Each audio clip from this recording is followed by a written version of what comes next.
আপনাদের বিরুদ্ধে যে অভিযোগগুলো বারবারই তোলা হচ্ছে সেই জায়গাটাতে যদি একটু খোলাসা করেন যে আসলে অন্য ছাত্র সংগঠন বিশেষ করে ফেসিবাদী ছাত্র সংগঠন ছাত্রলীগের সঙ্গে আপনাদের সখ্যতা একটা প্রশ্ন তো হচ্ছে বিএনপির টপ মোস্ট লেভেল থেকে এবং সব জায়গার থেকে বলছে যে এর বিজয়ের মূল রিজনটা হলো এইটা, তারা যেহেতু ছাত্রলীগের ভিতরে ছিল, ছাত্রলীগের সঙ্গে সখ্যতা আছে এবং তারা নাম ধরে বলতেছে করতেছে।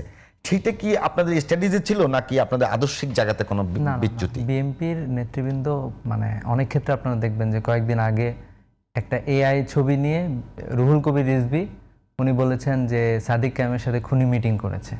তার মানে একটা মানুষের মিডিয়া লিটারেসি এত কম হওয়ার কারণে ওনারা কোথায় থেকে ইনফরমেশন নেবেন এবং কোথায় সেই ইনফরমেশন ডেলিভারি করবেন এইটাতে তাদের সমস্যা আছে। পক্ষান্তরে আমরা দেখেছি যে ছাত্র দল বিভিন্ন জায়গায় তারা বরং তাদের জনশক্তিদেরকে উদ্বুদ্ধ করেছে। বিভিন্ন গ্রুপে তারা বলেছে যে বিভিন্ন বক্তব্যে তারা বলেছে যে আপনারা আইডি খুললেন, আপনারা এই করেন সেই করেন এরকম।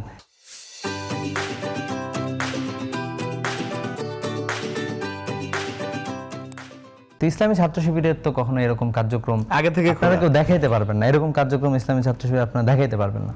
এর বাইরে যদি আমরা বলি, মূলত ছাত্ররা যেটাতে ভোট দিয়েছে, ছাত্ররা জুলাই আন্দোলনের পরে একটা পরিবর্তন চাইছে। আপনি একটা রিক্সাওয়ালাকে বলেন, একটা কৃষককে বলেন, আর তরুণ প্রজন্ম যে কাউকে বলেন যে আপনি আসলে কি চান, দেখবেন যে তারা একটা পরিবর্তন চাইছে। কিন্তু পরিবর্তনের জায়গায় আমরা দেখেছি পরিবর্তনটা মানে কি, নিজেকে দিয়ে পরিবর্তনটা শুরু করতে হয়। এই জায়গায় ছাত্র দলের রাজনৈতিক যে পরিবর্তন, এই পরিবর্তন কিন্তু হয় না। পক্ষান্তরে ইসলামী ছাত্র শিবিরকে দেখবেন যে তারা কিন্তু ছাত্রদের কাছে যাওয়ার চেষ্টা করেছে, ছাত্রদের মন জয় করার চেষ্টা করেছে, ছাত্ররা কি চায় সেটা বোঝার চেষ্টা করেছে।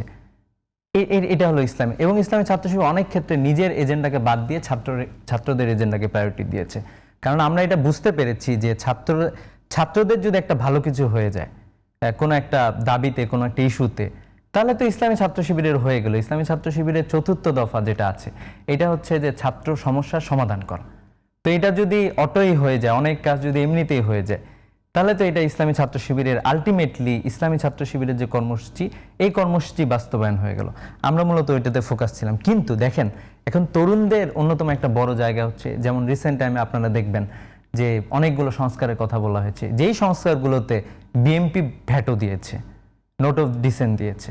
যেমন আমি যদি বলি পিএসসির যে সংস্কারের কথা বলা হয়েছে, যে পিএসসিতে বিভিন্ন জায়গা থেকে পিএসসির আপনার মেম্বার নির্ধারিত হবে এবং চাকরির ক্ষেত্রে যে আমাদের একটা ব্যারিয়ার রয়েছে, রাজনৈতিক কারণে চাকরি হয় না, মেধা থাকা সত্ত্বেও কোনো একজন মানুষের চাকরি হচ্ছে না, এই বিষয়গুলো যাতে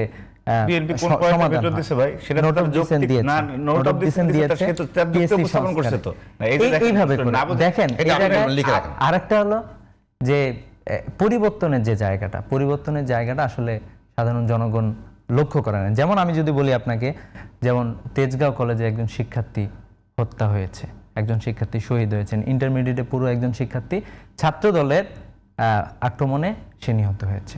তো ছাত্ররা তো আসলে এই মারামারির রাজনীতি চায় না, তারা চায় মেধার রাজনীতি, তারা চায় পড়াশোনার রাজনীতি হবে ছাত্রদের জন্য। কিন্তু এই রাজনীতির বলি যদি ছাত্ররা হয়, এই ছাত্র রাজনীতিকে ছাত্ররা বয়কট করে। শিবিরের বিরুদ্ধে কি ইতিপূর্বে এরকম কোনো অভিযোগ? একটা কোনো অভিযোগ নাই। 5 আগস্টের পরে আপনি একটা শুধু রাজশাহী বিশ্ববিদ্যালয়ে 28 জন হত্যাকাণ্ডে শিকার হয়েছে ইসলামী ছাত্র শিবিরের অসংখ্য শহীদ। কিছুদিন আগে দুনিয়া এই যে প্রকাশ্য দিবালোকে যে 5 আগস্টের পরে আপনাদের পরিবর্তন এসেছে। না, 5 আগস্টের আগেও ইসলামী ছাত্র শিবির কখনোই এ ধরনের সন্ত্রাসী কার্যক্রমে যুক্ত ছিল না। আপনি যেটা আগে একসময় রাজনীতি ছিল। ঢাকা বিশ্ববিদ্যালয়ে পড়ার কারণে বলছেন নাকি? মানে না, ঢাকা বিশ্ববিদ্যালয়ে তো ঢাকা বিশ্ববিদ্যালয়ে কখনো হয় না। ঢাকা বিশ্ববিদ্যালয়ে ইসলামী ছাত্র সব সময় মায়ের খেয়েছে। ঢাকা বিশ্ববিদ্যালয়ে হয় না। আপনারা যেখানে ক্ষমতা তো সেখানে তো হয়েছে এরকম ঘটনা। যেখানে ক্ষমতা ছিলাম সেখানে আমাদের অসংখ্য ভাই শহীদ হয়েছেন, ছাত্র দল সহ বিভিন্ন সংগঠনের হাতে শহীদ হয়েছেন, ছাত্রলীগ, বামপন্থী বিভিন্ন সংগঠনের হাতে। ইসলামী ছাত্র শিবিরকে অঙ্কুরেই বিনষ্ট করার চেষ্টা করা হয়েছে। 1982 সালের 11ই মার্চ ইসলামী ছাত্র শিবিরের 4 জন নবীনবরণ অনুষ্ঠানে হামলা করে 4 জনকে শহীদ করা হয়েছিল। বাংলাদেশের এরকম অসংখ্য ঘটনা ঘটেছে, ইসলামী ছাত্র শিবিরের আমাদের কর্মীদেরকে শহীদ করা হয়েছে। ইসলামী ছাত্র শিবির কখনোই কারো সাথে কখনোই কম্প্রোমাইজ করে না। আপনি দেখবেন যে বেগম জিয়া যখন আন্দোলনের ঘোষণা দিয়েছিলেন 29 ডিসেম্বর, সেই আন্দোলনে ইসলামী ছাত্র শিবিরের কর্মী সাথী শহীদ হয়েছিল, শহীদ মানসুর শহীদ হয়েছিল মহানগর উত্তরে। সেই আন্দোলন তো ছাত্র দলের কেউ শহীদ হয় নাই, বিএনপিরও কেউ শহীদ হয় নাই। বেগম জিয়া বাড়ি থেকে বের হইতে পারেন নাই, তখন বেগম জিয়ার সাথে ইসলামী ছাত্র শিবির ছিল। বৃহত্তর স্বার্থে দেশের স্বার্থে ইসলামী ছাত্র শিবির আপসহীনভাবে লড়ে গিয়েছে।